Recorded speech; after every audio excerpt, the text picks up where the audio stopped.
ইরানে নতুন করে শুরু হওয়া শিক্ষার্থী বিক্ষোভ নিয়ে প্রতিক্রিয়া জানিয়েছে দেশটির সরকার।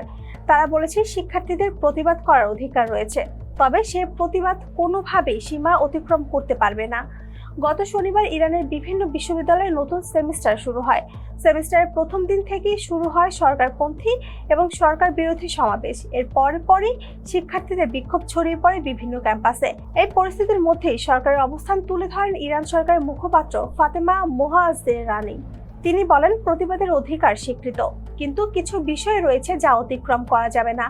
তার ভাষায় পবিত্র বিষয় এবং জাতীয় পতাকা, এই দুটি স্পষ্ট সীমারেখা। ক্ষোভ থাকলেও এসব বিষয়ে সম্মান বজায় রাখতে হবে। সরকারের মুখপাত্র আরো বলেন, শিক্ষার্থীদের মনে ক্ষোভ ও কষ্ট রয়েছে।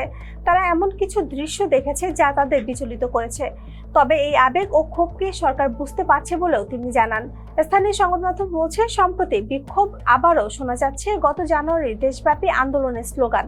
সেই আন্দোলনের এক পর্যায়ে সহিংস রূপ নেয়, হাজারো মানুষের প্রাণহানি ঘটে। এর আগে অর্থনৈতিক সংকটকে কেন্দ্র করে গত ডিসেম্বর মাসে প্রথম বিক্ষোভ শুরু হয়। পরবর্তীতে 8 ও 9 জানুয়ারি তা দেশব্যাপী বড় আন্দোলনের রূপ নেয়।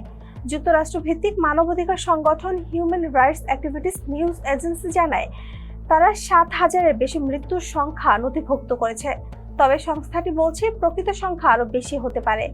অন্যদিকে ইরানি কর্মকর্তা 3,000-এরও বেশি মৃত্যুর কথা স্বীকার করেছেন।